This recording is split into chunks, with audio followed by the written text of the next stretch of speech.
Muito bom dia a todos.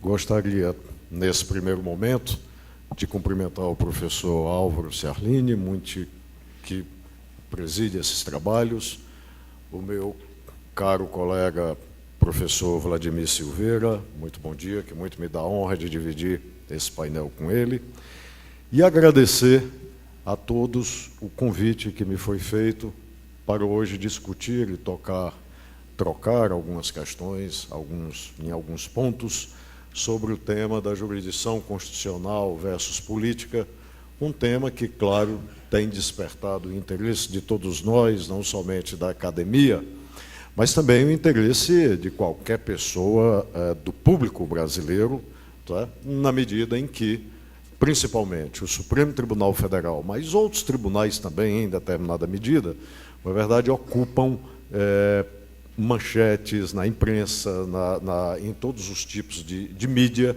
e isso, claro, faz com que a sociedade, aos poucos, vá se tornando senhora de entendimentos antes complexos e que eram relegados apenas a especialistas. Isso é um lado positivo e, óbvio, aqueles que têm uma preocupação acadêmica, científica, mais desapaixonada do problema, não podem ignorar, na verdade, essa nova realidade. Então, eu gostaria de trocar algumas ideias sobre política versus direito versus jurisdição constitucional, na perspectiva de tentar sustentar, esse será meu argumento principal, de que não há nenhuma incompatibilidade entre uma coisa e outra. E mais que isso, a política e a política democrática é necessária à jurisdição constitucional. Eu vou tentar justificar essas razões, num primeiro instante, a partir de uma perspectiva filosófica, e, no segundo momento, decorrente dessa perspectiva filosófica, onde eu procurarei sustentar a posição que me parece mais razoável, desde já lhes advirto que não é a única situação possível, é apenas a que eu me convenci, por razões de algumas investigações, ser uma explicação adequada, porém não será a única. E, claro, como preferirei trilhar uma linha para o conhecimento concreto, procurarei justificar e fundamentar esse aspecto filosófico num dos aspectos chamados econômicos da Constituição, que é onde eu penso que se manifesta o elemento da política de uma maneira tão contundente e relativamente importante para nós, do nosso dirigismo constitucional. Então, esses serão os dois momentos em que eu farei minha exposição. Antes de começar, porém, eu queria, sinto-me até com alguma obrigação nesse sentido, de registrar com pesar o falecimento ontem no Brasil de um dos maiores pensadores que esse país já teve. Eu me refiro, não é alguém da nossa área, mas como não há nenhuma ciência que seja autônoma, principalmente na área das ciências humanas e das ciências sociais, a área em que nós, do direito, estamos inseridos, né? Um dos maiores intelectuais brasileiros faleceu ontem, eu me refiro a Carlos Nelson Coutinho, um intelectual, intérprete das obras de Antônio Gramsci, e que produziu uma explicação sobre o Brasil, sobre a evolução da democracia brasileira e da sociedade brasileira, professor da Universidade Federal do Rio de Janeiro, baiano de origem, mas que deixa um vazio muito grande no pensamento e na intelectualidade brasileira com o seu falecimento. Bom, já que nós nos propomos a falar sobre política e versus jurisdição constitucional, eu creio que, num primeiro momento, nós teríamos que definir, ou pelo menos procurar compreender, o que é isso que nós definimos como política e como nós podemos compreendê-la numa sociedade. Ante os diversos matizes que nós temos da definição de política, eu escolhi, acho, para uma finalidade mais resumida desse evento, 3 dimensões da política que me parecem possíveis à sua compreensão. A primeira dimensão da política que eu gostaria de chamar a atenção é uma dimensão moralista ou teológica. Sob essa dimensão, a política passa a ser compreendida apenas como um catálogo moral, portanto, um catálogo não relacionado com a realidade. É um catálogo de preceitos absolutamente abstratos e poderíamos ir mais longe. Um catálogo de preceitos que não obedece a critérios da racionalidade, da ratio, mas se baseia muito mais em critérios da fides, portanto, da fé. Eu recorro aqui a um pensador do século XVII, talvez um pensador do século XVII, talvez o mais significativo pensador filosófico do Ocidente, que cimentou as bases da filosofia do que hoje nós temos, que é Baruch Spinoza. Baruch Spinoza, no seu tratado político, não no tratado teológico político, estabelece uma distinção entre o pensamento teológico e o pensamento filosófico. E Spinoza diz que o espaço da teologia, que é o elemento necessário para dar conta às superstições da religião, é o espaço da obediência. O espaço da filosofia, ao contrário, é o espaço da liberdade. Isso porque, para o teólogo de qualquer das religiões, ele não questiona os dogmas da religião. E tais dogmas religiosos é absolutamente legítimo a qualquer pessoa acreditar nos seus dogmas da religião que livremente escolheu, mas é preciso se ter a limitação de que acreditar nesses dogmas significa renunciar à razão, e sim privilegiar a fé, o que também não é nenhum problema. A filosofia exerce o papel contrário. A filosofia questiona tudo.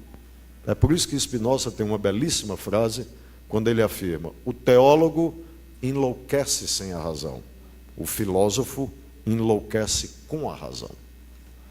Portanto, a política, na sua perspectiva moralista, ela nada tem de racional, na medida em que ela é puro sentimento ou pura fé, portanto, destituída da ratio. Para a modernidade, ou mesmo que não seja a modernidade, Spinoza, como sabemos, pagou caro pelos seus pensamentos, pelas suas obras, chegando a ser banido da própria comunidade judaica a que pertencia na Amsterdã do século XVII. Mas, por essa ideia da liberdade como elemento central da filosofia e compreensão da política, é que Spinoza chega à conclusão de que, portanto, o pensamento moralista e abstrato, dado, primeiro, o seu aspecto de irracionalidade, não razão, e dado ao seu aspecto extremamente subjetivo de cada um, este aspecto moral não pode ser trazido para aquilo que ele qualifica de vitativita, ou seja, para a vida na cidade, para a vida na república. Portanto, é uma perspectiva da política que não se presta à realização da política e da felicidade entre os homens. Essa seria a primeira dimensão da política, destituída do critério de ratio. A segunda dimensão da política, ela não é teológica, mas ela, da mesma forma, ela traz um conteúdo fortemente idealista. É aquela, a partir do idealismo do século XVIII, melhor representada pelo pensamento portentoso de Immanuel Kant, quando estabelece também de que o critério ideal de justiça é um critério que não está sobre a terra. Portanto, é um critério a ser sempre alcançado, onde nós homens, as sociedades e o Estado, nós nunca estaríamos predestinados a não realizá-lo. Portanto, é um critério idealista de política que não dá conta dos enormes, e nem deu, dos enormes desafios da época e que serve apenas para, mais uma vez, relegar a política ou a realização da política para o âmbito meramente abstrato. Portanto, uma concepção política destituída de uma possibilidade racional de realização. Nós teríamos, por fim, uma dimensão da política, uma terceira dimensão da política, que seria aquela dimensão realista. Nessa dimensão da política, nós, na minha avaliação, podemos constatar o que há de mais bem elaborado do pensamento ocidental, pelo menos dos últimos 500 anos, que passa por Maquiavel, Hobbes, Rousseau, Hegel, Marx e Carl Schmitt. Nessa dimensão realista da política, Aqui o elemento político é, sobretudo, compreendido, primeiro, como conflito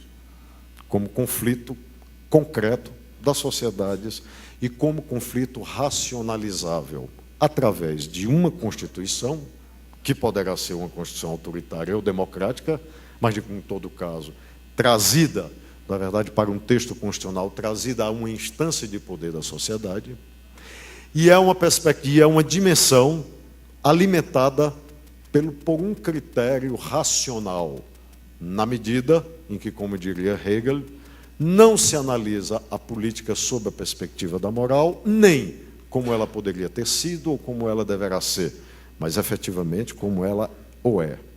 Nessas bases que este pensamento político, constitucional, realista, absorve para si os movimentos emancipatórios, principalmente da modernidade. A modernidade, eu me refiro aos últimos 200 anos, do iluminismo aos nossos dias, tá? Absorve e acelera tais movimentos na perspectiva de organizar forças políticas do concreto, das disputas da sociedade, para que essas forças possam, ou não possam, a depender da configuração de cada sociedade, se estabelecer ou não na forma constitucional. Óbvio que, quando nós observamos, num brevíssimo balanço do constitucionalismo, na verdade, vejamos os últimos 100 anos. Nós observamos a transição do século XIX para o século XX, uma transição de tentativa de modernização do liberalismo. O liberalismo político incorporou aspectos fundamentais constitucionais, como separação de poderes, sufrágio universal, direito de votar, etc., etc. Mas este mesmo liberalismo estabeleceu na sua melhor tradição, desde John Locke, Edmund Burke, passando por Walter Bagehot, os pensadores ingleses, esse liberalismo conseguiu estabelecer elementos fortíssimos de limitação. Como nós sabemos, não é verdade, na percepção liberal, pobres, por exemplo, e mulheres não podiam participar dos processos decisórios. Walter Bagehot, na sua obra sobre física e política, ou a natureza do poder, é claro quando ele diz que o homem que precisa trabalhar para viver, este homem não pode votar e ser votado, ele não tem tempo de estudar. Como é que ele vai entender de assuntos complexos como governo e como decisões políticas? Logo, somente a legítima participação daqueles que dispõem, claro, da fortuna, aqui a fortuna não de Maquiavel, mas a fortuna mesmo, se tratando de riqueza, para que esses homens possam governar. Portanto, o conturbado século XX, nós tivemos, num primeiro momento, o apogeu dessas disputas, nós tivemos um brevíssimo intervalo entre 1920 anos, menos de 20 anos, entre mais, oficialmente, entre o fim da Primeira Guerra e o começo da Segunda, 19 e 1939, respectivamente,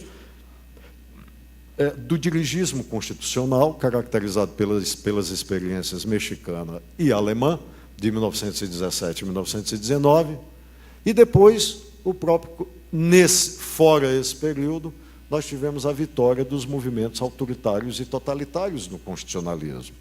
Portanto, a dimensão realista da política, a que eu me referi, e que foi tão bem analisada por esses autores, conseguiu perceber essa heterogeneidade e essa complexidade, a fim de conseguir uma natureza explicativa para estes fenômenos, apenas, como eu disse, nesse curto espaço, né, ante o acúmulo da história da humanidade, nesse curto espaço de 100 anos. Uma evolução pela disputa de participação e de igualdade, um breve interregno de perspectiva democrática e um grande momento, né, de sobrevivência e força de constituições autoritárias ou totalitárias. Para a corrente da dimensão realista da política, essa explicação é uma explicação perfeitamente racional, porque ela significa a vitória, no âmbito da disputa concreta política, dos grupos identificados com tais interesses vitoriosos. De 1945, aí nós temos o redirecionamento do constitucionalismo. Nós partimos para o constitucionalismo democrático, o constitucionalismo dirigente. Na América Latina, nós ainda temos a inflexão, a partir do final dos anos 50 até os anos 70, praticamente, dos movimentos autoritários.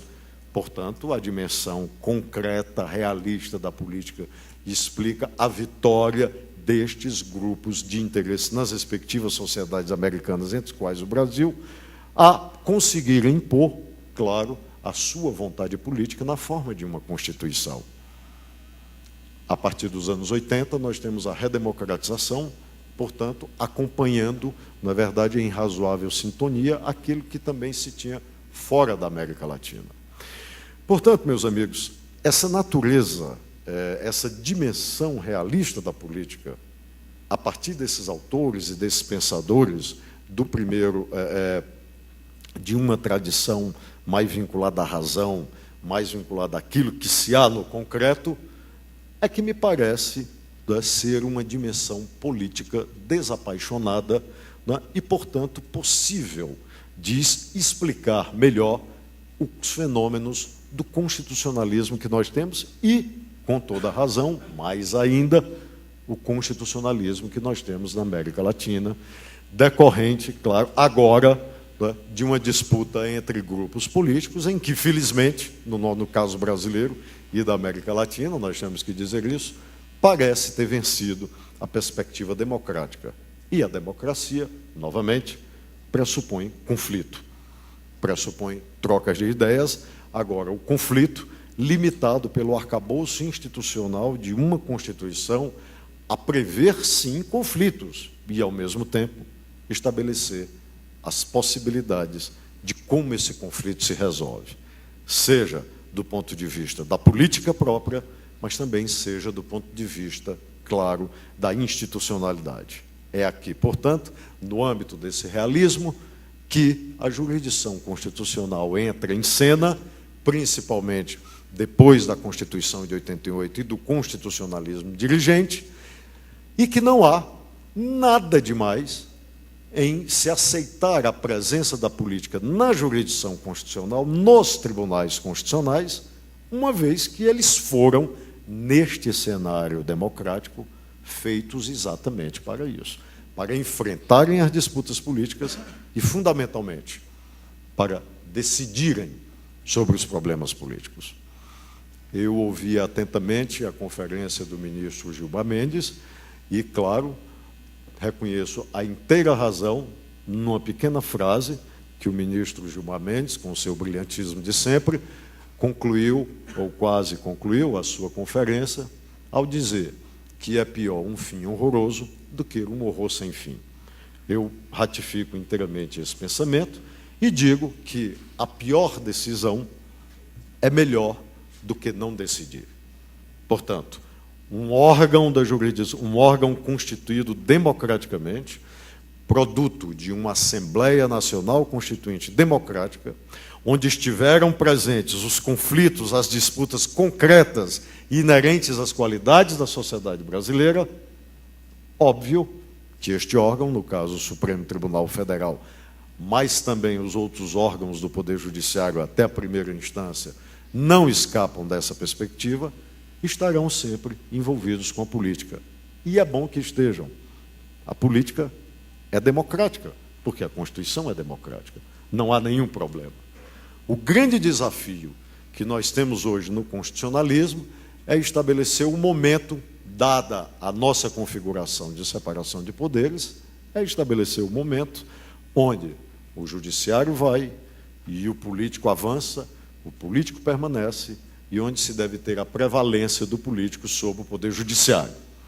Que eu entendo, claro, dado que nós somos uma Constituição democrática e na perspectiva da teoria democrática ou de uma teoria da democracia elaborada desde o século XVIII, ao Legislativo é que compete, em conflito entre os poderes, em eventuais conflitos entre os poderes, a última palavra, na medida em que o Legislativo é quem tem uma tradição democrática de pelo menos 200 anos, que os outros poderes não têm, e o Legislativo, por uma razão normativa, é quem elabora as leis para todos nós. E o Legislativo é eleito por nós.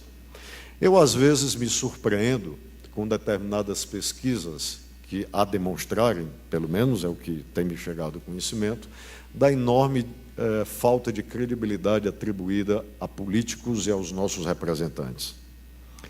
Antes de mais nada, eu digo, eu, pelo menos, sou absolutamente satisfeito com o papel do Poder Legislativo brasileiro nos últimos 25 anos. Nós tivemos uma institucionalidade sem rupturas democráticas, nós tivemos um legislativo e poderes também executivo e judiciário que enfrentaram toda sorte de escândalos, enfrentaram inclusive um impeachment de um presidente, e tudo se deu na mais absoluta institucionalidade. Então, admitindo, pressupondo que democracia é conflito, nós tivemos os conflitos. Onde esteve a ruptura da institucionalidade nesses últimos 25 anos, nós nos indagamos onde está a crise. Qual é a sociedade no mundo que não vive de escândalos e que não vive de problemas? A sociedade democrática.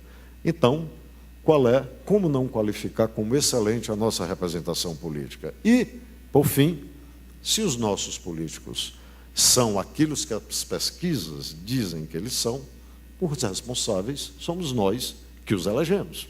Então, o Congresso Nacional Brasileiro é a cara do povo brasileiro. A Câmara Distrital do Distrito Federal é a cara dos habitantes do Distrito Federal. Qual é o problema disso? Por acaso a Câmara Distrital é inferior ao Parlamento alemão? Não é o que uma objetividade da história e um realismo do acúmulo histórico diz. Escândalos de corrupção ou de qualquer degenerescência no âmbito do parlamento alemão não faltam. No parlamento americano também não. No francês também não. Em qualquer deles não. Então, onde estaria a diferença que nos desfavorece ou desqualifica a nossa democracia? Sinceramente, quando se observa a história, a objetividade concreta da história dessas sociedades, nós não temos absolutamente do que nos envergonhar. Nós apenas temos que reconhecer, numa perspectiva de conhecimento filosófico emancipatório, aquilo que Ernst Bloch qualificaria como filosofia da esperança, de dizer que o Brasil não é pior nem melhor do que nenhuma outra sociedade. O Brasil é diferente das outras sociedades. Pela sua tradição, pela sua formação, o Brasil é diferente da Argentina, o Brasil é diferente dos Estados Unidos, o Brasil é diferente da Espanha, é de qualquer outro país. Mas isso não quer dizer que haja aspectos hierárquicos nessa gradação de comparação. Portanto, meus amigos, eu concluo aqui, espero que não tenha lhes cansado muito, a primeira parte dessa minha explicação para dizer-vos que me parece a dimensão realista da política ser aquela mais apta a oferecer elementos para uma compreensão do constitucionalismo de uma maneira, digamos, menos equivocada, se é possível falar assim, do que outras perspectivas moralistas ou idealistas. Bom, para aqueles, começarei agora a parte da jurisdição constitucional, tentando levar para um aspecto da Constituição dirigente que nós temos e trazendo especificamente, nesse âmbito do dirigismo constitucional, tratarei apenas de um dispositivo que eu reputo fundamental e que traz também o elemento da política e da diversidade para a compreensão do constitucionalismo e da jurisdição constitucional. Mas eu gostaria de advertir o seguinte: já que nós falamos de comparação entre os países, e nós brasileiros somos implacáveis conosco mesmo, na medida em que nós sempre gostamos de qualificar, na verdade, a história das nossas instituições como uma sucessão de piadas, ou de xistes, ou de equívocos, né? Eu gostaria de trazer um exemplo aqui ocorrido na Alemanha, que tem exercido uma enorme tradição na recepção do seu pensamento e na recepção do seu direito da constitucionalidade para nós. O Tribunal Federal Constitucional Alemão ele foi instalado em 1951, seguindo, claro, um novo modelo, aproximado da proposta kelseniana contra a proposta de Schmitt, não é, sobre a formação de uma Corte Constitucional. Uma primeira grande questão a aterrissar no então jovem tribunal tinha uma conotação gigantesca e política. Tratava-se da possibilidade de rearmamento da Europa como imposição da OTAN e dos Estados Unidos para garantir um exército europeu pronto para intervenções como aquela da Guerra da Coreia dos anos 50, começo dos anos 50, que então se avizinhava. O Tribunal Federal Constitucional alemão foi chamado a discutir uma questão provocada pelo ministro da Justiça, então ministro da Justiça da Alemanha, Thomas Dehler, vinculado ao governo de Konrad Adenauer, onde desejava o governo que o território alemão fosse utilizado como base de forças da OTAN, o que era vedado pela então Lei Fundamental Alemã. O governo gostaria de ver a questão resolvida pelo segundo Senado ou segunda Câmara do Tribunal Constitucional Alemão, onde os seus integrantes, em grande maioria, haviam sido nomeados pelo Partido da Democracia, da União Democrata Cristã, mais partido do governo do então primeiro-ministro da Alemanha, Konrad Adenauer. A oposição, Partido Social Democrata Alemão, queria levar a questão para o chamado primeiro Senado, ou primeira Câmara, com uma composição mais vinculada aos integrantes do Partido da Social Democracia Alemã, mais a centro-esquerda. Evidentemente que, dependendo de onde a questão fosse, a dúvida suscitada pelo governo fosse, se saberia mais ou menos a decisão. O fato é que o tribunal, então, decidiu que, em tal problema, deveria a solução ser encarada pelo pleno do tribunal. Ante a iminência de o governo alemão vir a ser derrotado, o então ministro da Justiça, tinha essa faculdade, retirou a chamada queixa constitucional, dizendo que este tribunal acaba de causar o primeiro grande conflito, a primeira derrota para a Alemanha do pós-guerra, após a experiência do nazismo. Portanto, se isso acontecesse no Brasil, nós mesmos estaríamos a criticar as nossas instituições. Mas isso aconteceu no ano de 1952, na Alemanha, um conflito claro, uma disputa de poder na sociedade, numa sociedade democrática. Nem o constitucionalismo alemão perdeu com isso, nem a democracia alemã perdeu com isso, na verdade, e era uma questão com um fortíssimo componente político na jurisdição constitucional. Então, não há problema nenhum. As coisas têm que ser tratadas com essa naturalidade, dado que se tem uma Constituição democrática, não há problema nenhum em se enfrentar esses problemas e ter a consciência de que eles existirão. Problemático seria se não se dispusesse de uma Constituição democrática. Mas como se tem uma Constituição democrática, como os problemas são resolvidos à luz do dia, são debatidos intensamente, a satisfação do requisito democrático de transparência está perfeitamente realizado. Qual é o problema do ingrediente político ingressar nesses ambientes de decisão? Nenhum. É até benfazejo, porque, claro, este ingrediente oxigena a discussão, tanto para operadores do direito como para a sociedade, daquilo que está sendo decidido e, claro, da sua decisão. Eu me encaminho, então, para um aspecto que eu julgo importante, tá, a fim de delinear a questão da política no nosso constitucionalismo, e escolho, como disse, um dispositivo relativo ao constitucionalismo dirigente que nós temos na Constituição brasileira, e que, por conta desse dispositivo, apesar de ser um dispositivo razoavelmente esquecido, né, eu confesso que eu mesmo vim atentar para a importância desse dispositivo apenas há algum tempo, mas que ele é denunciador da tensão política, da escolha que nós vamos fazer, ou que os tribunais vão fazer, né, dos rumos de como trataremos, né, o Estado brasileiro.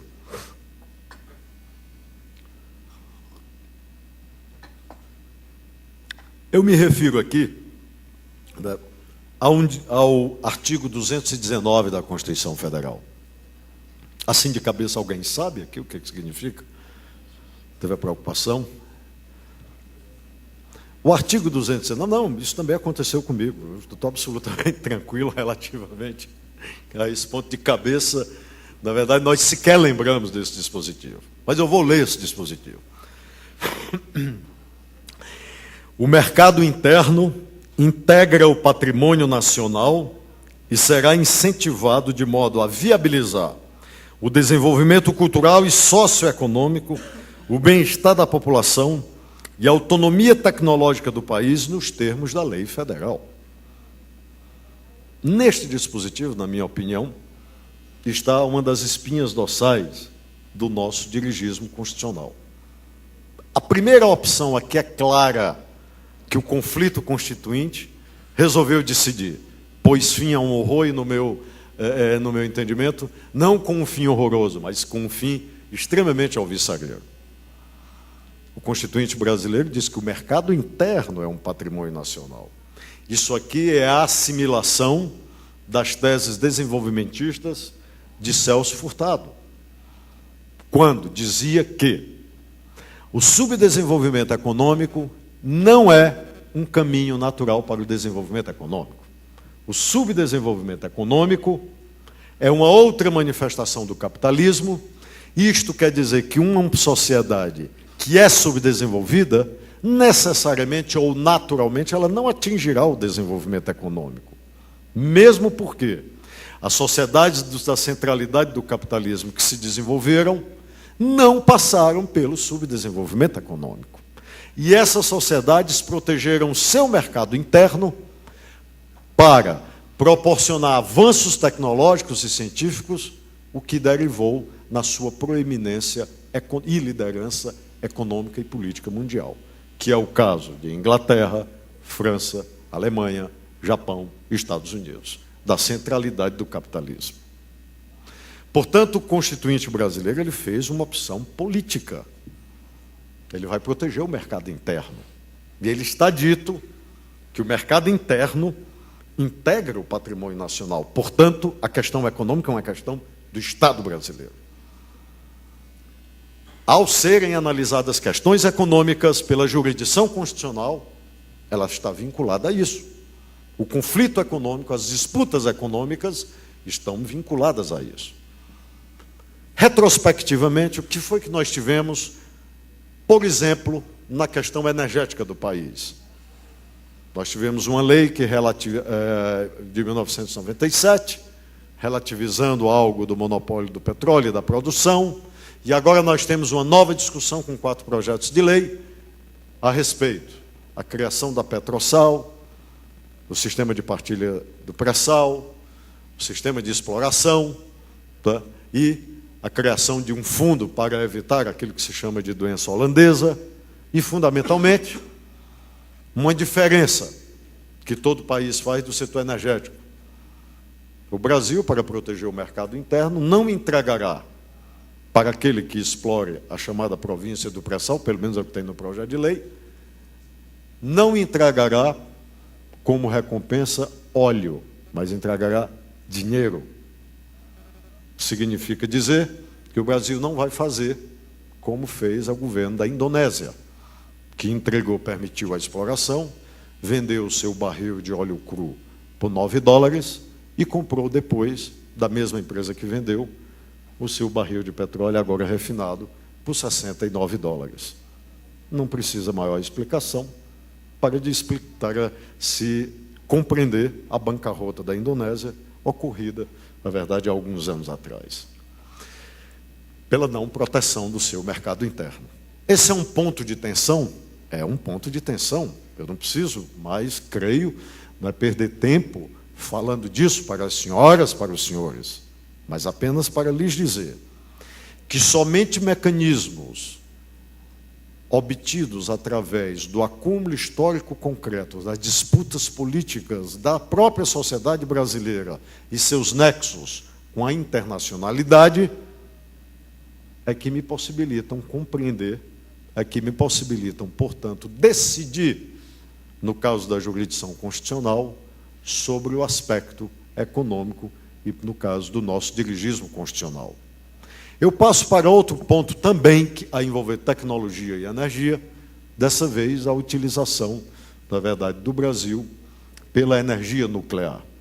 O Brasil é detentor de grandes minas do material físsil, tido pela química por excelência, por ser o material mais pesado da natureza, que é o urânio. O problema da energia nuclear e o problema do domínio da tecnologia para a produção de energia nuclear é relativamente simples. Aqueles que possuem a capacidade de enriquecimento do urânio para fins de geração de energia a 20% e 30%, também domina a tecnologia para o enriquecimento de urânio a 90% ou 98%, grau máximo até hoje atingido, que significa que está com capacidade de produção de artefatos militares de poder, como se chama, de massa, de arma de destruição em massa. Este é o desafio da energia nuclear. E é o desafio do qual, onde o Brasil está inserido na sua aspiração de global player, ou seja, de ter um aspecto, uma liderança, exercer uma liderança significativa no cenário internacional. A história do realismo da política adverte-nos de que somente as nações que exibiram artefatos nucleares com grande poder de distribuição é que adquiriram esta proeminência política no cenário mundial. O que confirma teses de outros pensadores do realismo, como Max Horkheimer, da Escola de Frankfurt, ao dizer, ao contrário do que então se dizia, de que dizem que o sono da razão gera monstros para o homem. E Max Horkheimer, falando do Holocausto, da experiência da barbárie da humanidade, disse que não é assim. A razão humana, ela pode ser usada para o bem e para o mal. É uma decisão que uma sociedade toma. Tudo é produto da razão humana. A razão humana aqui é a história, eu não quero ser pessimista, apenas realista, mas a história nos adverte que, ora, as nações que conseguiram destaque e proeminência internacional foram exatamente as que usaram a razão para a produção de armamentos capazes de grandes devastações e destruição. Portanto, é a utilização da razão humana, não para a paz perpétua, pelo contrário, mas para o conflito bélico entre povos. Portanto, a razão humana utilizada na sua perspectiva negativa também. E nós temos que estar preparados para essa vertente e não sermos ingênuos, nem idealistas, nem moralistas, mas realistas de compreendermos esse sentido também que a própria história dos homens nos adverte. Mas nós temos esse dilema também energético no caso brasileiro, de domínio de uma tecnologia de enriquecimento nuclear. Nós podemos gerar energia que gerará desenvolvimento e garantirá, claro, sem dúvida, o desenvolvimento econômico, social e político do país. Agora nós temos no artigo 22 da Constituição, por outro lado, o forte limite de que a energia nuclear entre nós será usada exclusivamente para finalidade de pesquisa científica ou para fins pacíficos. É um dilema que a sociedade brasileira terá que resolver se quer aspirar, não é verdade, ainda que seja uma posição de proeminência mundial, para repropor uma rediscussão do Tratado de Não Proliferação de Armas Atômicas ou de armas de destruição de massas, a fim de que desarmemos todas as sociedades. Mas se o Brasil, para chegar até essa força de propor esse diálogo, precisar ser possuidor de artefatos, de armas de grande destruição em massa, o Brasil poderá fazê-lo? Os tribunais, principalmente o Supremo Tribunal Federal, será chamado a decidir sobre essa questão de política externa brasileira, ou isso é uma questão meramente política, da qual não cabe, por exemplo, a jurisdição constitucional, o seu envolvimento? São questões como essa, eu me referi apenas ao aspecto energético, do aspecto econômico. Existem outras, uma infinidade de questões tão complexas como essas, mas eu já estou certo, e aqui eu me encaminho para a parte final da minha conclusão, eu estou certo de que, em qualquer dos casos, nós temos que recorrer ao realismo das correntes interpretativas da política e do direito constitucional, e, em todo caso, Nós não podemos abrir mão desse diálogo a ser realizado por todos nós. O que eu gostaria de dizer é que, nesse sentido, principalmente o aspecto intervencionista, dirigente da nossa Constituição, já nos adverte de que as decisões terão que ser tomadas. E essas decisões, se tomadas ou se chegarem ao palco do Poder Judiciário, da jurisdição constitucional, essas decisões não poderão ignorar o seu acúmulo e não poderão ignorar a enorme contribuição da política, do pensamento político e principalmente dos atores políticos sociais, sob pena de, numa perspectiva democrática, não encontrarem a devida legitimidade e a devida recepção dessas sociedades para a sua implementação.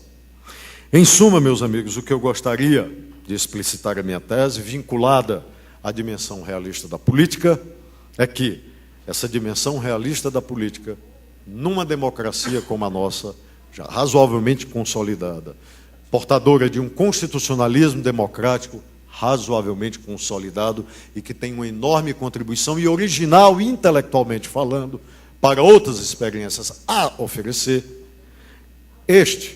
esta jurisdição constitucional, baseada nessas premissas, eu creio que ela oferece também um rico espaço de debates. E um rico espaço de debates, sobretudo, para os desafios concretos que a nossa sociedade ainda tem a enfrentar. Eu espero não tê-los cansado muito. Muitíssimo obrigado, professor Álvaro, mais uma vez. Agradeço a todos a enorme paciência e generosidade por permitir a minha exposição. Muito obrigado.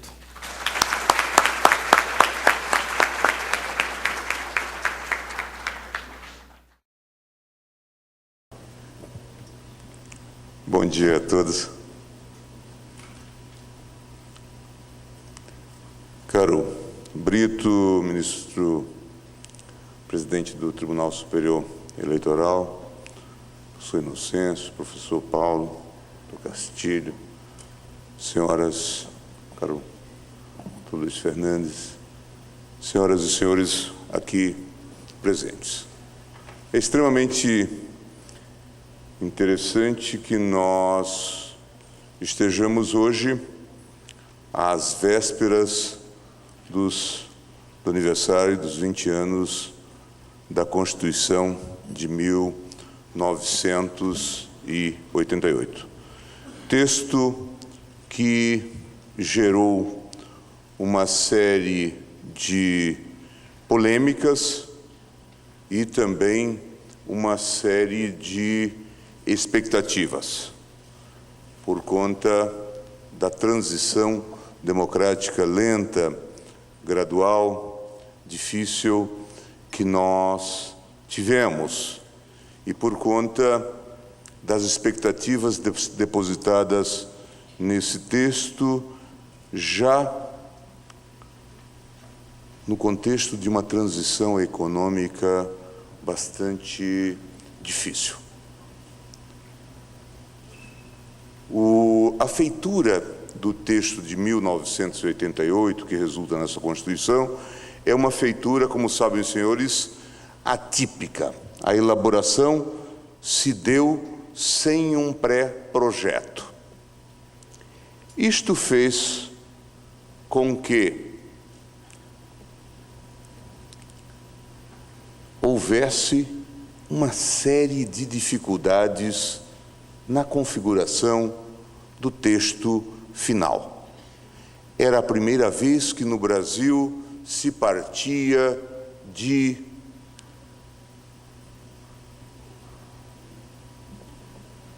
para a elaboração de um texto constitucional sem um roteiro prévio. Daí as múltiplas subcomissões, comissões temáticas, comissões e a comissão mesmo de sistematização.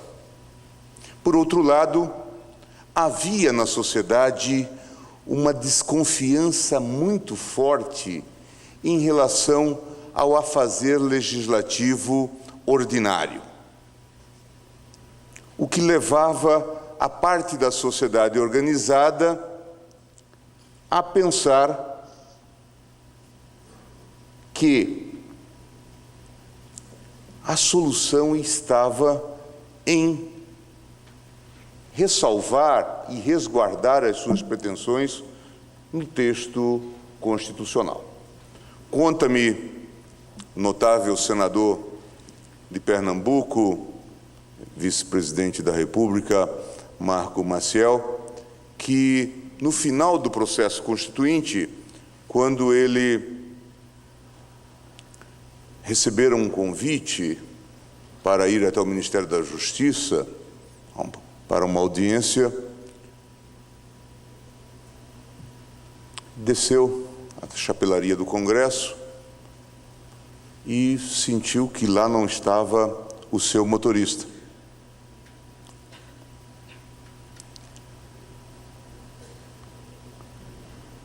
E ele então tomou um táxi para ir até o Ministério da Justiça. Que fez o motorista quando se viu diante do senador, líder do governo no processo constituinte? Quis logo interpelá-lo, ou pelo menos entabular uma conversa. E disse: senador, essa Constituição, eles estavam no processo final, essa Constituição está toda errada. E o senador quis saber por quê. E o motorista disse: todo dia eu vejo pessoas chegando aqui apreensivas, e o taxista era um pouco testemunha da história, naquele quadro, e depois saem, voltam contentes, porque disseram que as comissões, subcomissões, incorporaram os seus pleitos. E essa Constituição está tratando de tudo. Do índio, do garimpeiro e do seringueiro, mas ainda não tratou do taxista. Era a percepção do homem comum em relação ao modo de feitura do texto constitucional, de que ele abrigava uma série de pretensões diferenciadas, que nós podemos concordar, não concordar, mas nós devemos compreender. Nós estávamos no trânsito de um regime autoritário para o Estado de Direito. Normal que as pessoas manifestassem desconfiança em relação ao processo legislativo, porque eles temiam o abuso exatamente do decreto-lei, que era exatamente como se manifestava o processo legislativo no modelo anterior, no ancien regime. Essa é uma das explicações, talvez, para o analitismo do texto constitucional. Depois, a vivência na Constituição, sob a Constituição passada. As intervenções excessivas já, talvez, no âmbito econômico, o que leva muitos setores a tentarem se proteger no texto constitucional. Daí, regras como quase que fórmulas de cálculo de aposentadoria, por exemplo, tentativa de evitar intervenções tardias do legislador nos processos, às vezes, consumados de aposentadoria. Assim, portanto, nós produzimos esse texto extremamente detalhado. O Constituinte tinha consciência disto, tanto é que previu que daí a 5 anos nós teríamos uma revisão constitucional. Tivemos aquela disputa, aquele debate doutrinário e também jurisprudencial sobre se a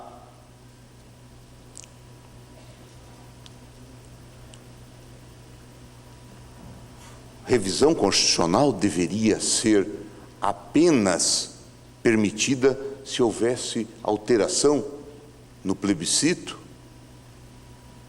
ou não. Sabem os senhores que o Supremo acabou por referendar a posição da revisão ampla, mas ainda assim ela não se fez. E não se fez porque não havia condições políticas, embora decisões em processo unicameral e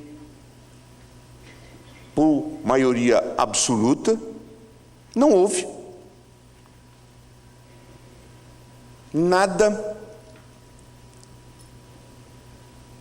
de relevante nesse processo de revisão constitucional, a não ser, talvez, uma emenda pouco citada, que é a emenda de revisão a propósito do Fundo Social de Emergência, porque aqui repousa a reforma que veio dar ensejo, inclusive quanto à desvinculação de receita, e que veio criar as bases para o Plano Real.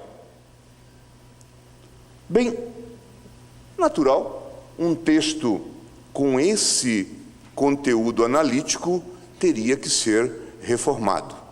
Alguns observadores, dentre eles alguns economistas, dizem que, em parte, esta Constituição foi extremamente ortodoxa em matéria econômica, porque ela é de 88 e não de 89. Tivesse ela esperado a queda do Muro de Berlim, e ela teria tido uma outra configuração em matéria de ordem econômica. Mas tal não se deu, e nós tivemos que pagar o preço, o pedágio, portanto, de fazer as reformas econômico-financeiras feitas, implementadas no governo Fernando Henrique Cardoso, especialmente na quebra e revisão dos modelos de monopólio. Aqui houve realmente uma transformação radical. Mas, é claro, um texto extremamente analítico ensejaria, a rigor, reformas relevantes ao longo do processo. Alguns lamentam esse texto analítico. Eu não me incluo entre eles. Pelo contrário, acho que isto era o retrato do Brasil daquele momento. Por outro lado, alguns deploram também o fato de fazermos muitas emendas constitucionais. Acredito que esta é uma condição necessária do próprio processo de feitura da Constituição e do modelo analítico escolhido. De alguma maneira, eu tenho observado que, felizmente, nós conseguimos realizar essas emendas constitucionais, independentemente das colorações políticas dos diversos governos. Esse processo de emenda constitucional não tem sido bloqueado pelo Congresso Nacional. Por quê? Um texto analítico como este, sabem os senhores, acabou por incorporar na Constituição, inclusive, políticas públicas. Se de alguma forma, em qualquer lugar do mundo, governar é legislar, é fazer leis, no Brasil, com esse texto analítico, em muitos casos, governar é também poder fazer emendas constitucionais.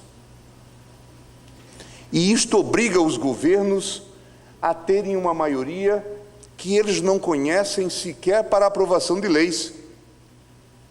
E é interessante que, em nome da governabilidade, o Congresso se tem composto para resolver esses impasses.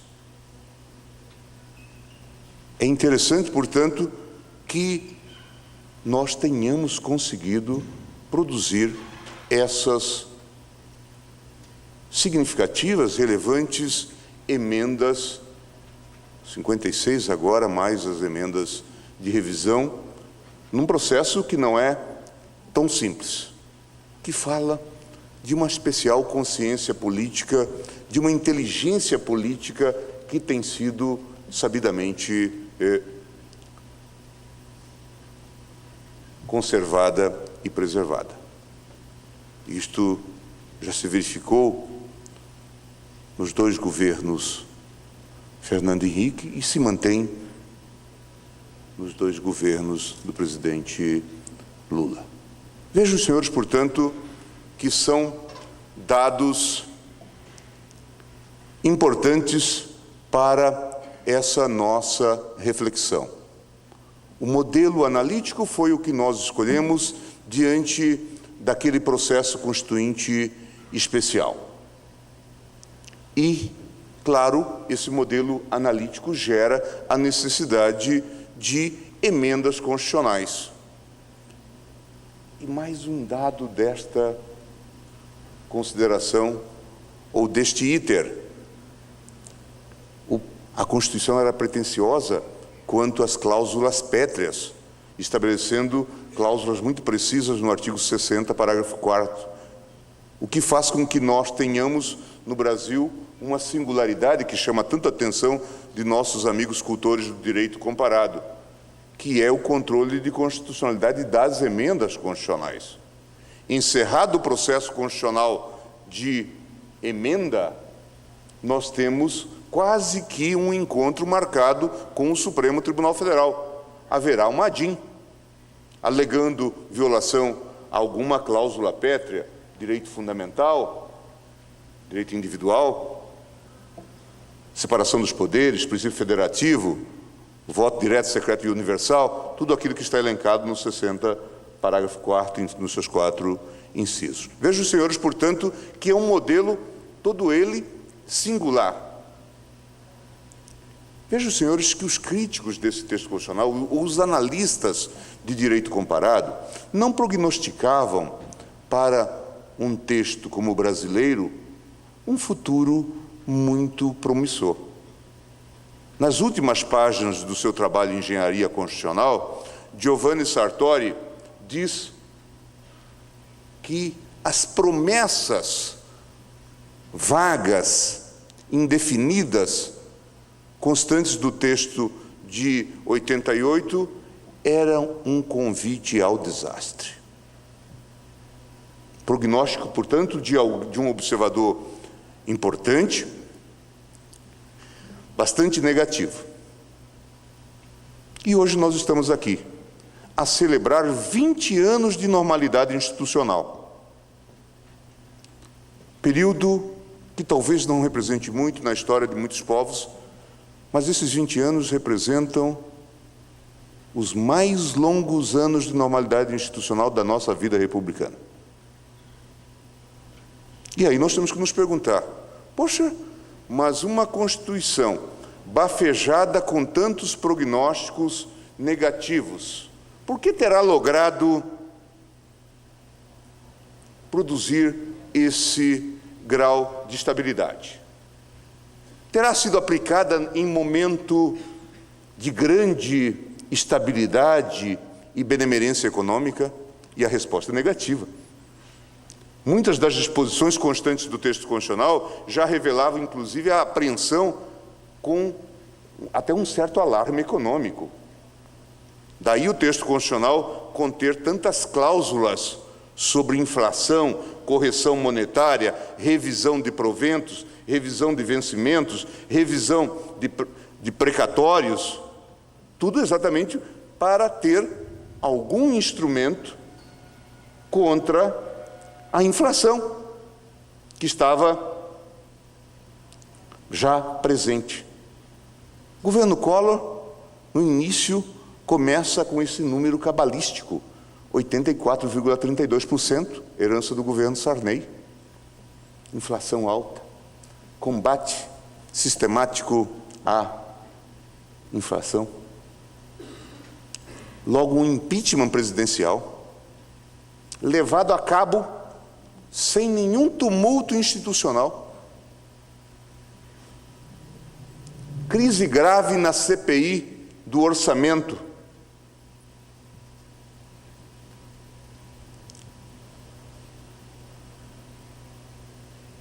Inflação continuada. A tudo isso nós demos cabo dentro dos marcos ortodoxos da institucionalidade. É um dado para se pensar. Por quê? Não podemos falar, portanto, que essa Constituição foi aplicada em um momento de calmaria política, econômica ou social. Sem dúvida, aqui nós temos alguns fatores para serem pesquisados, para serem analisados. Uma Constituição que faz uma declaração inequívoca pela democracia, inclusive pela democracia social. Uma Constituição que não só concebe uma estrutura peculiar de divisão de poderes, executivo, legislativo e judiciário, e o judiciário sai muito forte deste processo nesse contexto de uma Constituição-resposta. Depois, houve a necessidade, inclusive, de se fazerem alterações nesse processo em relação ao judiciário, com a emenda 45, porque o Constituinte entendeu que o fortalecimento do judiciário era fundamental para a garantia dos direitos em geral, daí a autonomia, a independência do Poder Judiciário e também a independência subjetiva do juiz, expressamente garantidas, mas também a autonomia e independência do Ministério Público, a liberdade de imprensa, que permite articular um elemento fundamental da sociedade democrática. Isto gera um sistema que vai muito além da ideia de divisão pura e simples de poderes. Estrutura, na verdade, um sistema que alguns politicólogos chamam de um sistema poliárquico e que passa a ser responsável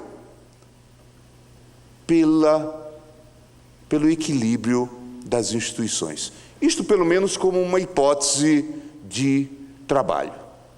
Aqui ou acolá, sempre nós podemos ter dissintonias, exageros, que podem ser e serão certamente corrigidas dentro dos marcos institucionais. E assim tem sido a nossa história nos 20 anos. Estou, pelo menos, tentando articular uma hipótese de trabalho para explicar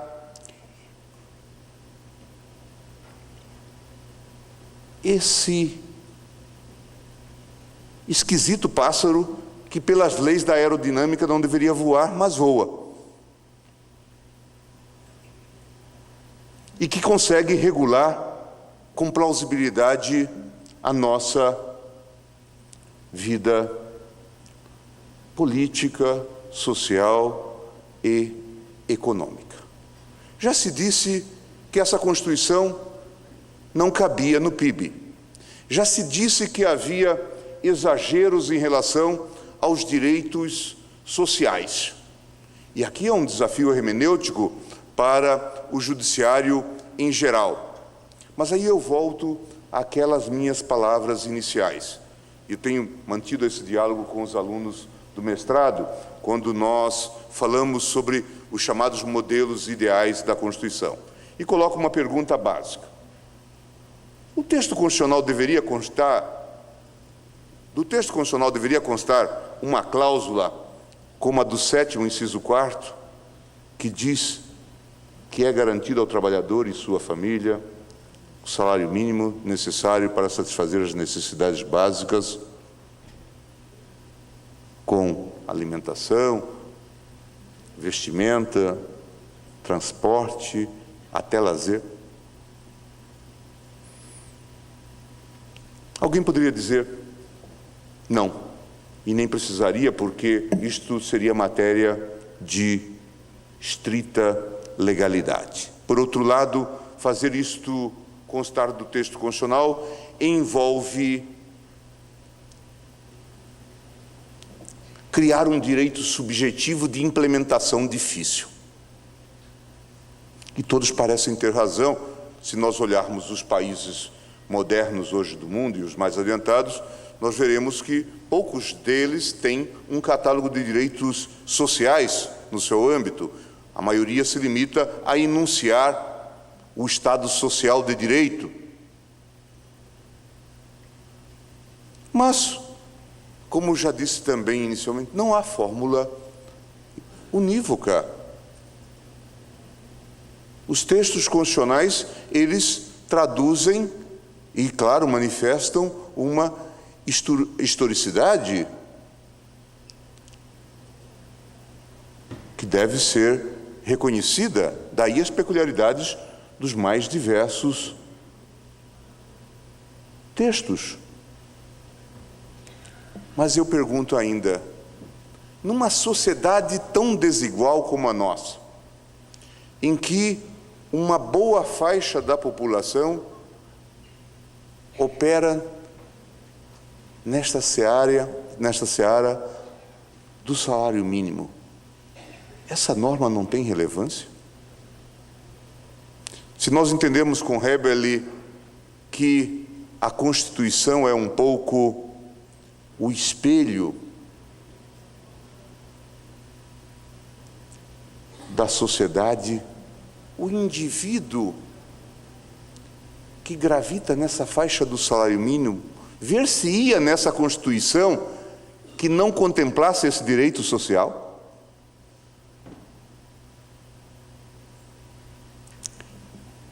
Por isso que eu me convenci, depois de alguma reflexão, que o texto constitucional fez bem, sim, em reconhecer como direito social também o salário mínimo. É claro, nós poderíamos extrair isto de outros princípios, inclusive do princípio da dignidade da pessoa humana, do direito a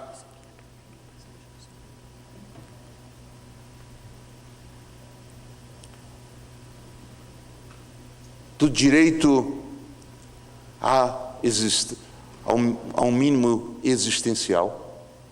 Mas é evidente que o texto foi direto e, com isto, reconheceu uma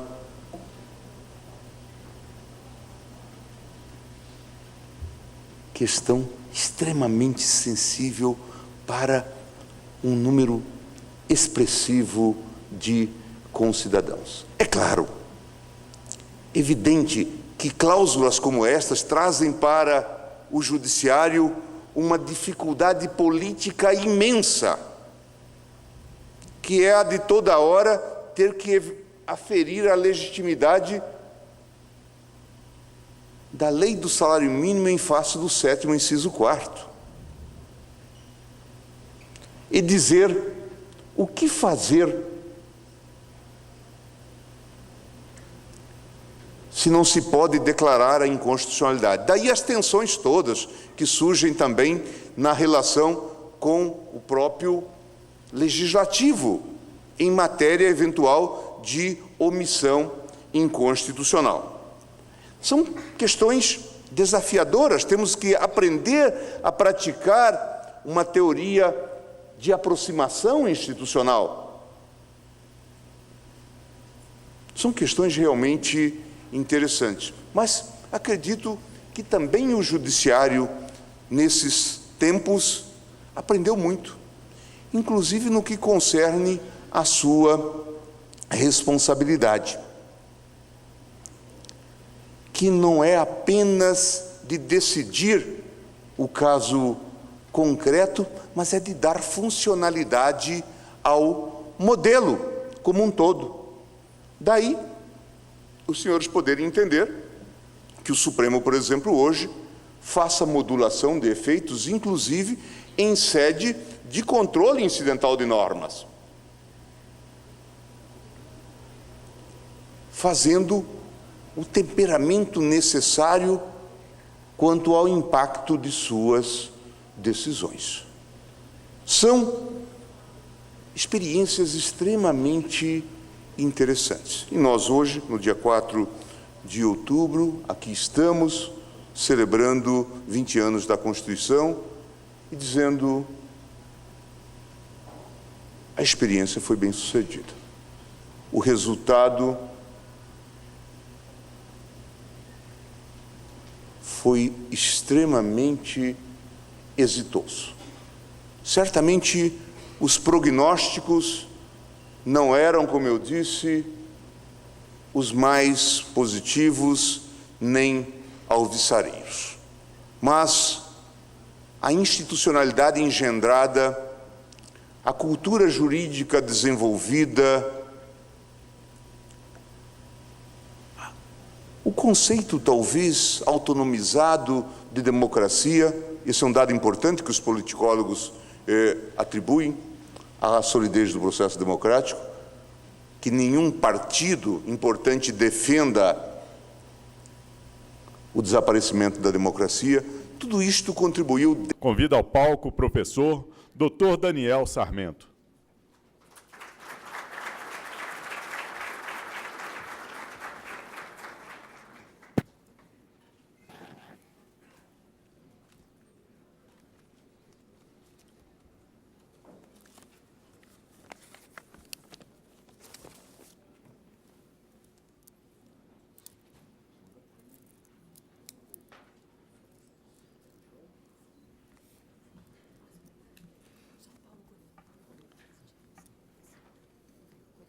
Para presidir os trabalhos, eu convido o professor Dr. Paulo Gustavo Gonet Branco, que é coordenador do mestrado da Escola de Direito do IDP.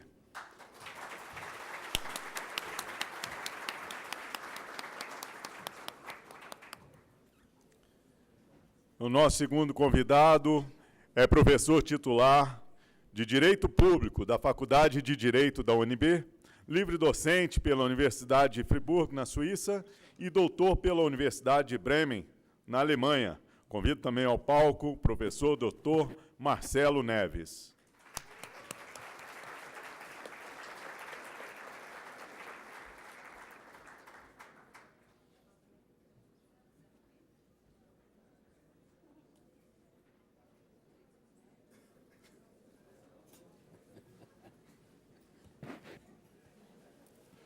Senhores, o professor Marcelo já vai chegar daqui a pouquinho.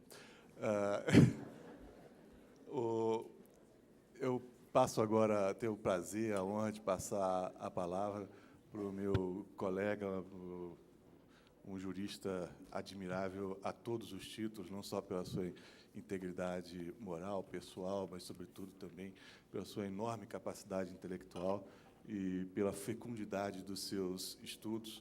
Está me contando agora que está produzindo uma obra que certamente vai entrar na história aqui do direito constitucional, em vários volumes, sobre estudos de direito constitucional. E o primeiro volume já está para ser lançado, né, sobre teoria da Constituição. Vai ser um livro realmente imperdível. Mas eu deixo com os senhores agora o aperitivo para essa vasta obra do professor Daniel Sarmento, com a sua palestra sobre os direitos sociais e a Constituição.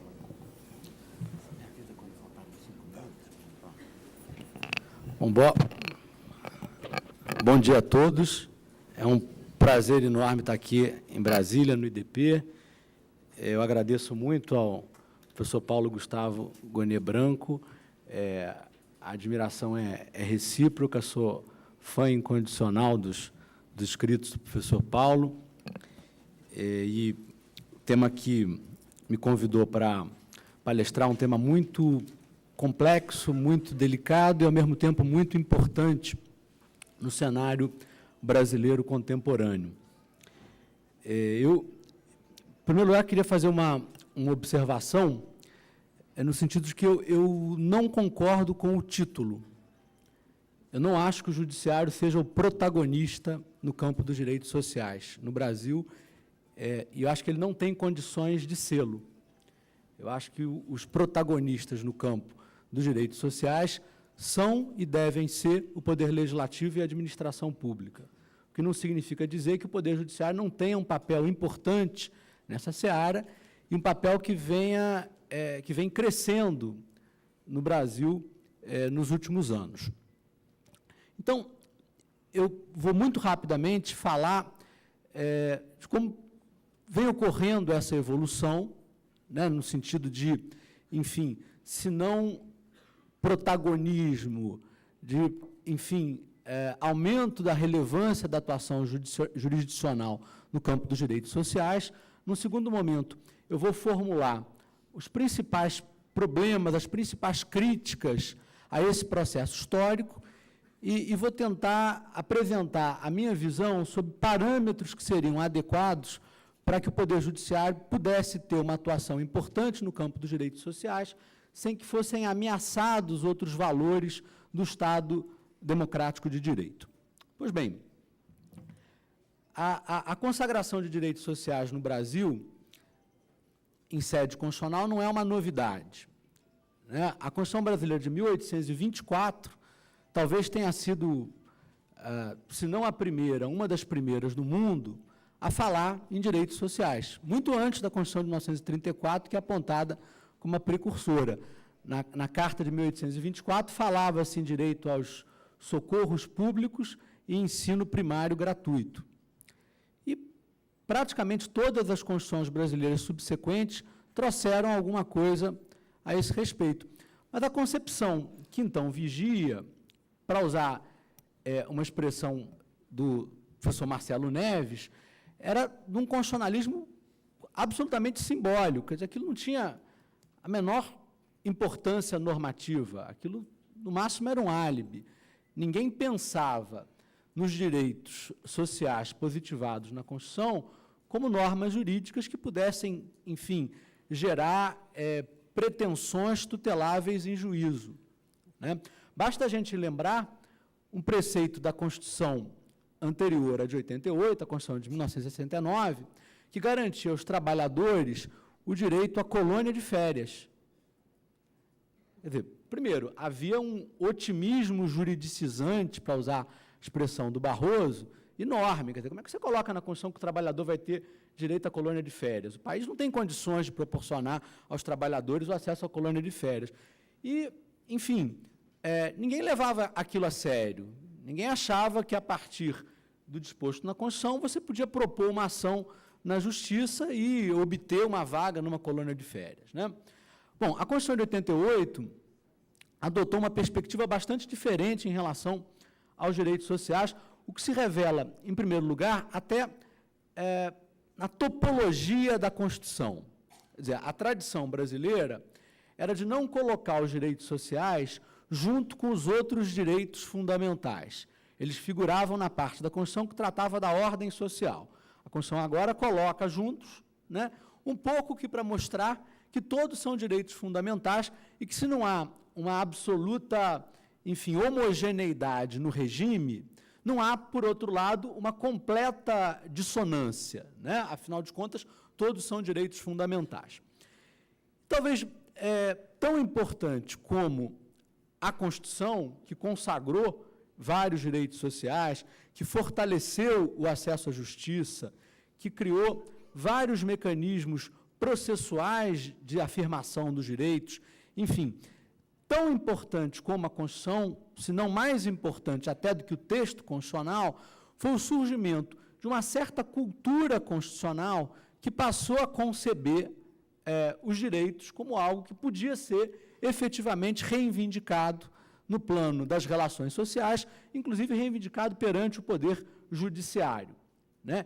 Esse é um fenômeno que, enfim, ainda não está completo na realidade brasileira, a gente ainda tem vários déficits de normatividade na Constituição, mas a gente tem hoje uma cultura constitucional diferente, e nessa cultura constitucional já não é visto como, enfim, algo incabível se reclamar perante o Poder Judiciário um direito, mesmo que seja de caráter prestacional. Eu diria, inclusive, que a mudança nessa concepção não se deu exatamente no momento da promulgação da Constituição de 88.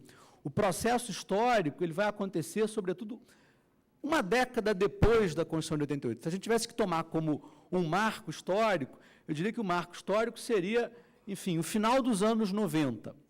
Né? Várias razões aqui, é evidente que uma Constituição demora algum tempo, né, para fincar suas raízes, para render os seus frutos. Havia uma persistência da cultura constitucional anterior, da cultura constitucional pretérita.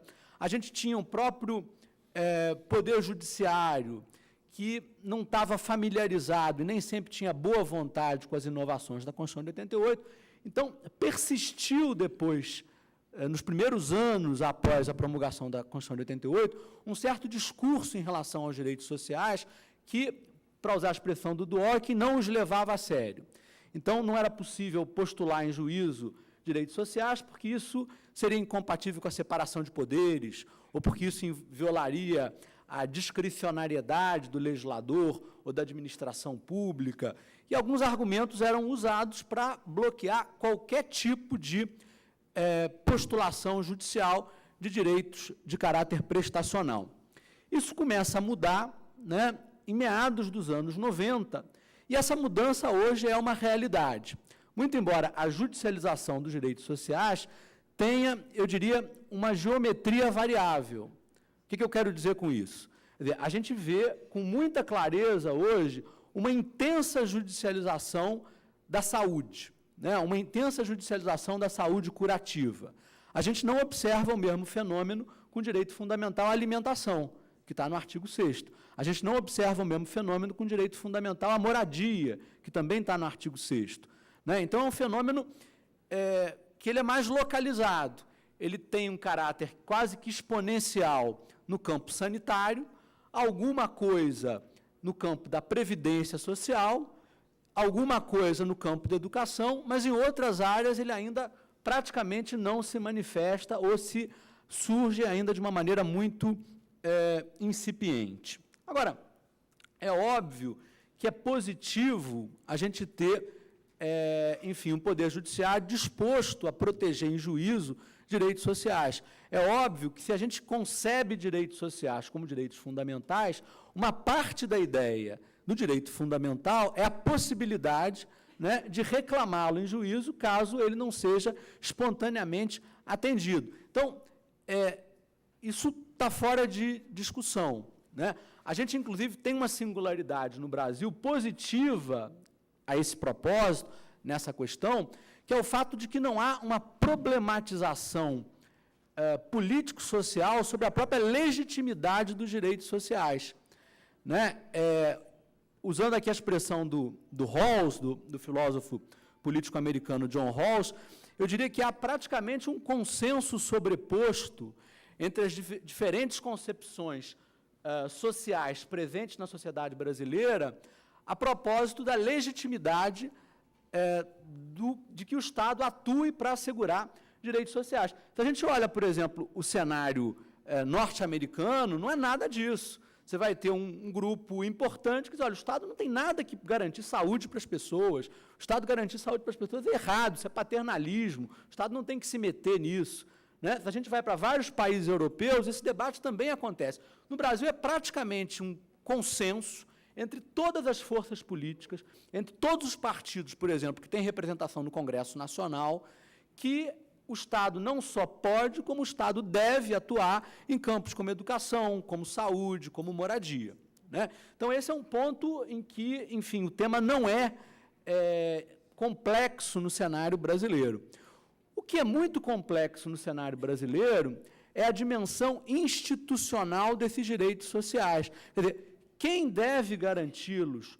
Como? Quais são os impactos, quais são os reflexos de você deslocar poder, por exemplo, do legislativo e da administração pública para o judiciário? Quais são as consequências positivas e quais são as consequências negativas disso? Né? Porque tem um ponto que eu acho muito importante, que a teoria jurídica brasileira talvez ainda não tenha debatido, né, como deveria debater, que é o seguinte: a gente não tem como dar um salto das discussões sobre o que é justo para, a partir da concepção do que é justo, definir quais são as instituições que têm competência ou capacidade institucional para implementar aquilo. São duas discussões diferentes. Uma discussão é, os direitos sociais devem ser assegurados, e outra é, a gente deve ter o Poder Judiciário como o principal locus de garantia dos direitos sociais. São dois temas distintos, dois temas bastante distintos. né? Inclusive, a gente vai perceber que há diversos países em que os direitos sociais são muito protegidos. A gente vai para os estados que foram mais longe em matéria do welfare state, né? Os estados nórdicos, estados Suécia, Noruega, Dinamarca, etc. O Poder Judiciário não tem uma atuação expressiva naqueles países, né? Não é uma tarefa típica do Poder Judiciário. Então, são duas questões diferentes. A gente deve ter os direitos sociais, isso, no Brasil, é praticamente consensual que sim, e a outra é, deve o Judiciário se converter na principal arena de afirmação dos direitos sociais? Essa outra discussão me parece muito mais complexa. E por que mais complexa? Por várias razões. Em primeiro lugar, quando a gente está falando de direitos sociais na sua dimensão prestacional, vem à baila necessariamente o tema da escassez. Alguns dirão, não, a escassez, esse não é um problema só dos direitos sociais. Já o Cass Sunstein e o Stephen Holmes, numa obra clássica nos Estados Unidos, chamada The Cost of Rights, mostravam que escassez é um problema que diz respeito a todos os direitos. Quando você vai cuidar de direitos políticos, para fazer uma eleição tem custos. Ok, mas esse é um problema especialmente agudo quando a gente discute direitos sociais prestacionais. Por exemplo, se a gente entende, né, que a gente deve proporcionar o acesso aos tratamentos mais caros para todas as pessoas que tenham uma determinada doença, você está cortando uma fatia significativa do bolo e vai faltar, talvez, bolo para outras prestações. As escolhas que são explicitamente alocativas, elas implicitamente são desalocativas. A gente pode fingir que não são. A gente pode querer empurrar isso para debaixo do tapete, mas elas não deixam de ser, porque não há uma fonte inesgotável de recursos. Então, esse é um primeiro problema. E aí, no cenário de escassez, a gente pode indagar quem é que tem mais legitimidade para fazer as escolhas trágicas sobre o que deve e o que não deve ser priorizado. Porque, afinal de contas, os juízes não são eleitos, diferentemente do legislador, que elabora o orçamento, e do administrador, ou pelo menos o chefe da administração pública, que executa esse orçamento. Um outro problema tem a ver com igualdade, que apesar dos avanços que ocorreram sob a égide da Constituição de 88, o acesso à justiça ainda está longe de ser igualitário, né? Toda a concepção filosófica por detrás dos direitos sociais se baseava na afirmação da igualdade material, dos direitos sociais como um mecanismo importante de inclusão social. Agora, eventualmente, você pode ter a tutela jurisdicional dos direitos sociais atuando como Robin Hood às avessas, quer dizer, tirando do pobre para dar para o rico. Como assim? Quer dizer, num cenário de um acesso à justiça desigualitário, se tudo que o sujeito pedir em juízo ele levar, né, você vai estar tirando pedaços importantes do bolo para dar para aqueles que, às vezes, não são os mais excluídos, aqueles que já têm acesso. Aí muitos dirão, não, mas a gente tem a Defensoria Pública atuando, né? Ok, mas, no mínimo, a gente tem ainda uma questão da hipossuficiência cultural. Quer dizer, a quantidade de gente que não sabe que pode pedir alguma coisa em juízo e que aí não pede, né? E, enfim, as políticas públicas de caráter universalista, que são asseguradas fora do cenário jurisdicional, podem ser impactadas pela multiplicação de decisões judiciais e vão e tiram um pedacinho do bolo aqui, um pedacinho do bolo acolá, né? O que sobra para as outras políticas universalistas tende a diminuir. E, finalmente, há um problema sério de capacidade institucional. O que é isso? Quer dizer, a gente não pode construir uma teoria jurídica, penso eu, ou construir uma concepção adequada de metodologia a partir de uma abstração de quem seja o sujeito real de carne e osso que vai operar aquela metodologia, né? Então, da mesma maneira que não se deve pensar na teoria constitucional, no legislador, como encarnação da vontade geral do povo, haja vista os conhecidos déficits da nossa democracia representativa, não dá para fazer que nem o Ronald Dworkin e construir uma teoria pensando no juiz Hércules. Por quê? Porque o juiz não é Hércules, o juiz não é semideus. né? Ele se defronta com uma realidade concreta, em primeiro lugar, em que ele tem milhares de processos para decidir. Então, ele vai ter todo o tempo do mundo para se engajar naquelas teorias argumentativas quase impossíveis, com fórmulas matemáticas quase que intransponíveis, à la Robert Alex. Ele vai conseguir fazer isso? Segundo lugar, em matéria de adjudicação dos direitos sociais, o que está por trás? Política pública. Para você botar a mão na política pública, você tem que ter conhecimento de política pública.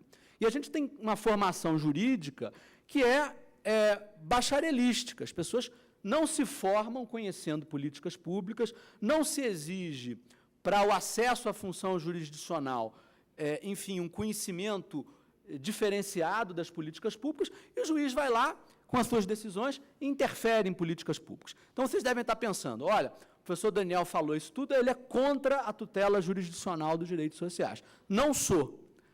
Eu sou favorável.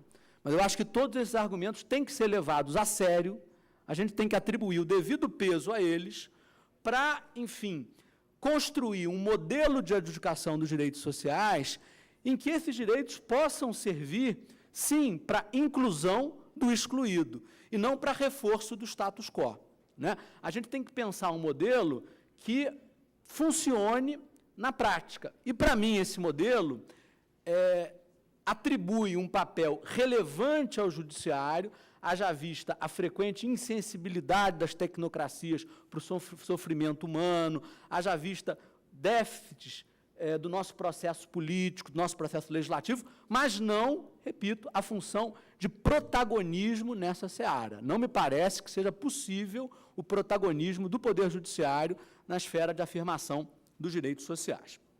Então, algumas variáveis aqui que me parecem importantes, né?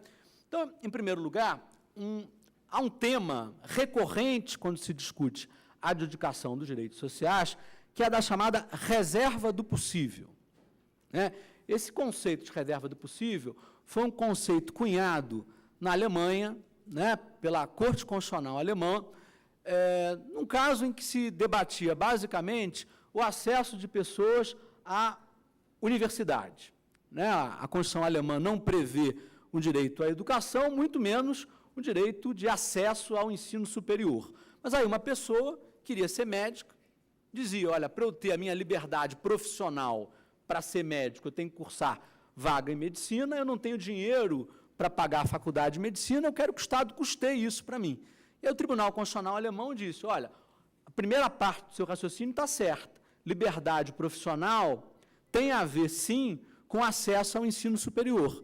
A gente não deve pensar na liberdade só como ausência de constrangimento externo à ação do agente, mas como possibilidade real de fazer alguma coisa. Agora, eu não posso, diante dessa ideia, né, de que para ter uma liberdade profissional plena deve ter mecanismo para propiciar o mais amplo acesso à universidade, extrair um direito individual de cada um a que seja custeado o seu acesso à universidade privada ou a uma vaga numa universidade pública. Por quê? Porque não dá.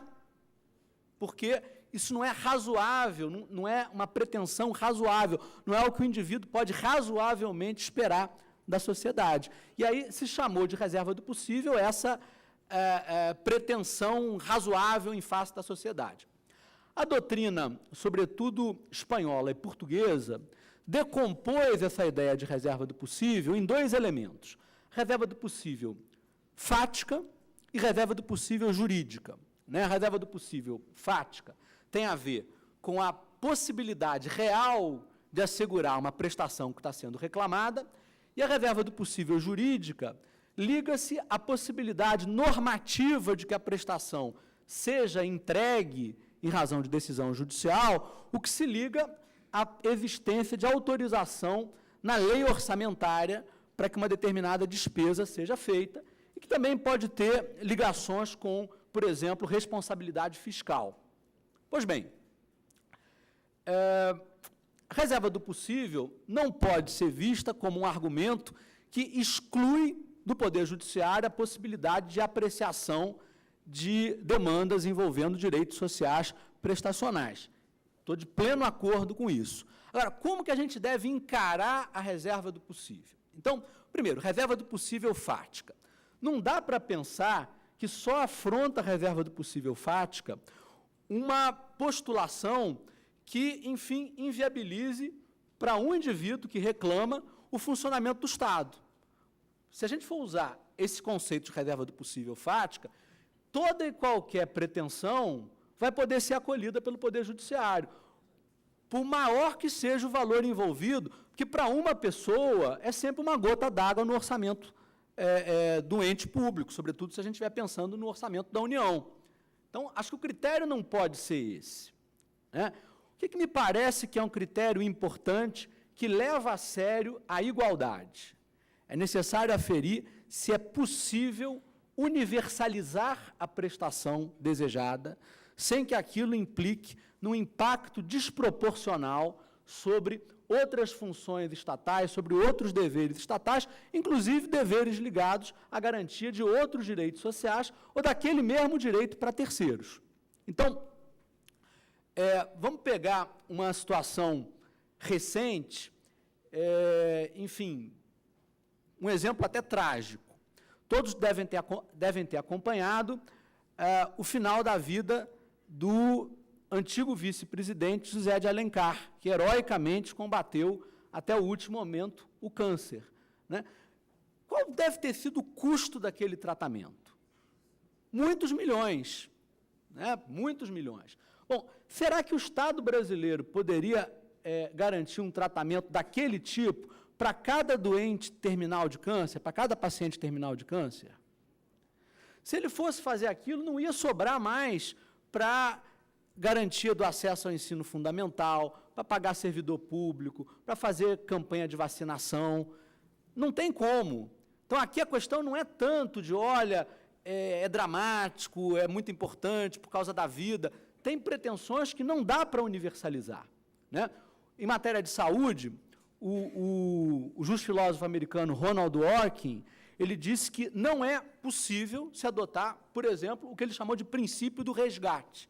Ora, como a vida é uma coisa muito importante, a gente gasta até o último centavo para preservar a vida de cada pessoa. Por quê? Dentre outras coisas, porque com os avanços da tecnologia, vai ser tendencialmente cada vez mais possível você manter pessoas vivas a um custo praticamente infinito. Então, é muito difícil isso, é verdadeiramente dramático, mas, às vezes, tem pretensões extremamente importantes para a dignidade humana, que não vai ser possível o Poder Judiciário assegurar, porque não há condições de universalizar aquela pretensão. Fazê-lo significaria não tratar com o mesmo respeito e com a mesma consideração a todas as